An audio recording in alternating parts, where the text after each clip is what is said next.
Hey YouTube family, welcome back. It's your girl Sade and welcome to Sade's Mix.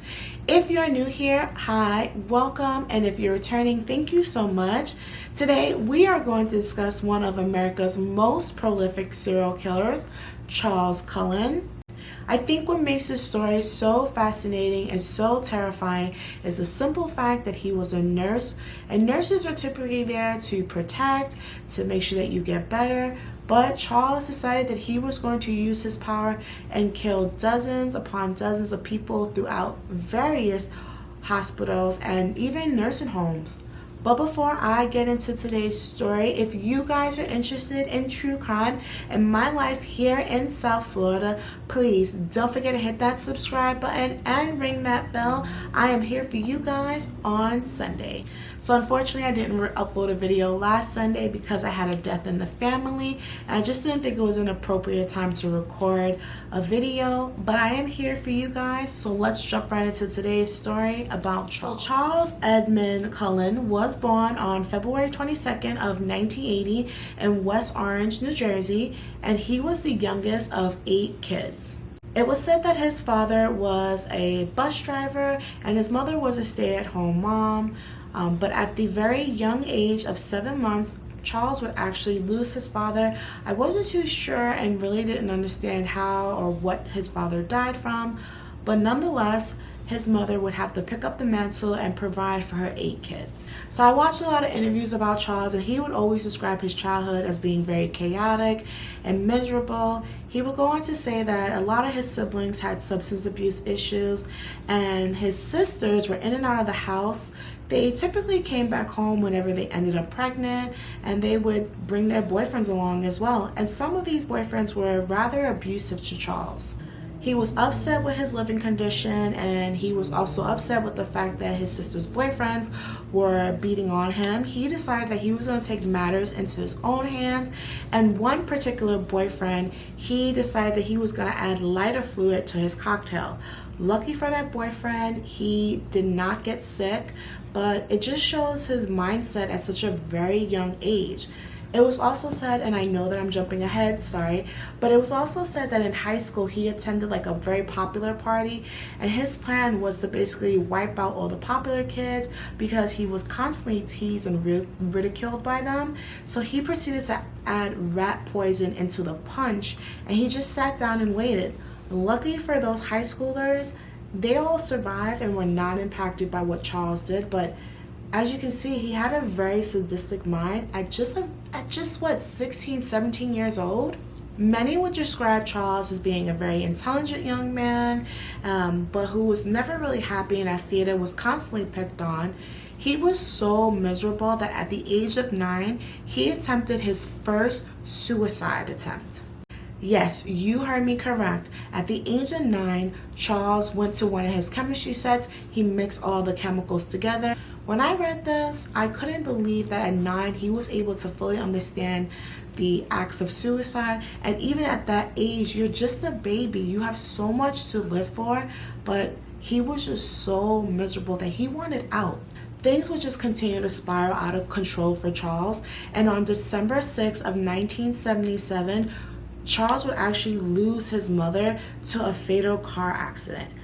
A car accident that his sister was involved in. She was actually the driver of the car at the time.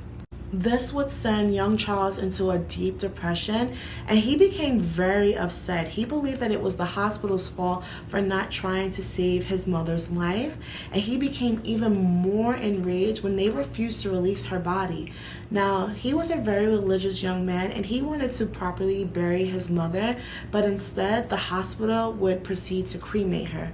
Now, I couldn't make sense as to why they didn't release her body or what was the reason, but they decided that it would be best just to cremate her and to provide them the ashes, which is such a messed up thing. That hospital was Mountainside Hospital in New Jersey, and believe it or not, that was the exact same hospital that Charles would attend nursing school. I don't know if this was pre-planned, but it just seemed so weird that he would go to the same hospital to get his nursing degree that he blamed for his own mother's death. So in 1978, Charles decided that high school was just not for him. He was still struggling with his mother's loss and he really wasn't keeping up with his grades. So he decided that the best option for him was to enlist in the U.S. Navy. Charles somehow passed basic training and all of the psychological examination that was necessary for the U.S. Navy, especially if you're going to be underwater for several months at a time. They need to make sure that you're mentally competent, and Charles was able to fool everybody. And just like his childhood and his high school years, he didn't fit in the Navy either. He was constantly hazed and bullied and made fun of. To cope with his depression, the bullying, the hazing, Charles decided to turn towards alcohol. And during his time in the U.S. Navy, he attempted suicide several times until he was actually discharged in 1984. His discharge papers don't say much either. He was discharged, no real reason, but it's safe to say that they probably discharged him due to his mental health. Charles would go on to commit or attempt to commit suicide at least 20 times throughout his childhood. If that wasn't a red flag right there, I really don't know what is. Before his discharge in 1984, it was said that Charles dressed up as a doctor and sat at his post. When asked why he pretended to be a doctor or a nurse, he gave no explanations, and the Navy just chalked it up to him having like a mental breakdown during that time, but it was like foreshadowing for what he was going to become. After his discharge in 1984 from the U.S. Navy, Charles quickly enrolled for nursing school at the Mountainside Nursing School in New Jersey, and just 2 years later, he would graduate top of his class. And he landed a job rather quickly. His first job was at the burn unit at St. Barnabas in New Jersey. Now, most nurses would attempt to avoid the burn unit because it is a gruesome section of the hospital. They typically call it the scream ward because people are just always in agonizing pain. But Charles would say that he flourished in this environment and he was the happiest in the burn unit. So things started looking up for Charles. You know, he was happy in his job. He enjoyed his line of work. And at the exact same time, he would go on to meet a young lady named Adrienne Taub, and they would go on and get married, fall in love, and he would have 2 daughters with her. So things started looking up for Charles. He had a new wife, he had a new job, he had a growing family, and yeah, it just seemed like everything was going well. But then in 1988, Charles would actually commit his first murder at St. Barnabas. While attending a patient, he decided to inject their IV bag with a lethal dose of insulin. If you don't know what insulin is, of course, you know everyone produces insulin and regulates your sugar, but with lethal doses, it can actually stop your heart. It can also put you in a coma. It can wind up shutting down your organs, but this wasn't only his drug of choice. Now, bear with me with these medical terms because I'm not good with them, but he would also inject in their IV bags digoxin, which is supposed to help regulate your heartbeat and is usually used for patients who have heart conditions.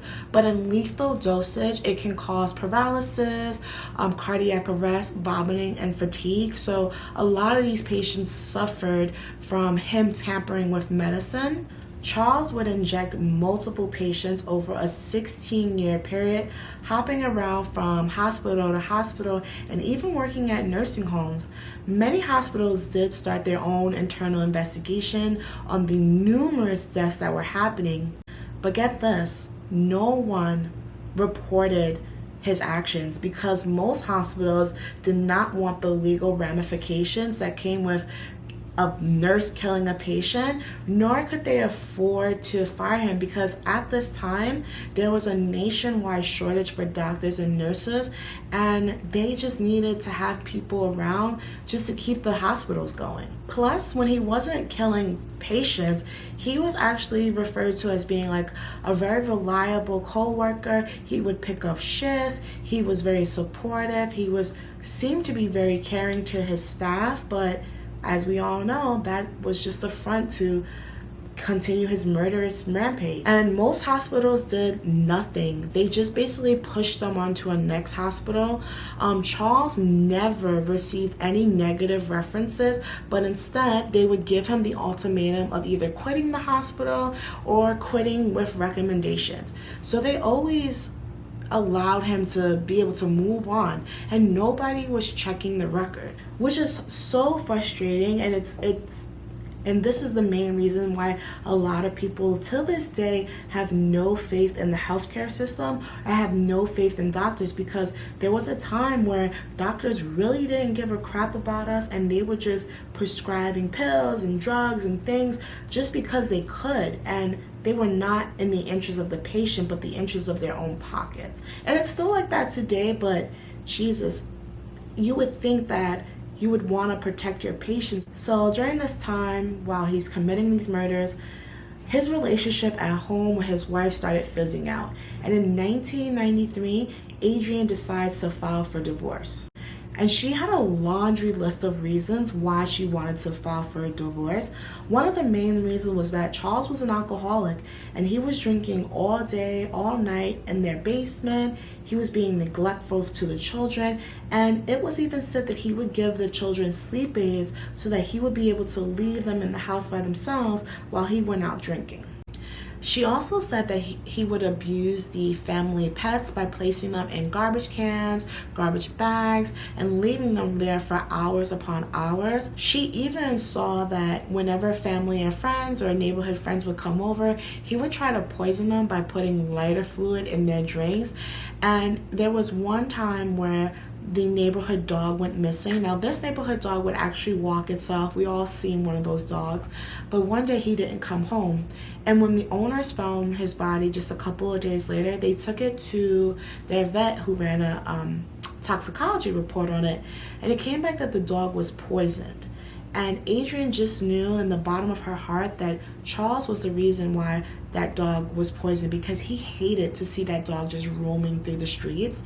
And she said that this was definitely the catalyst for her to get out of this relationship.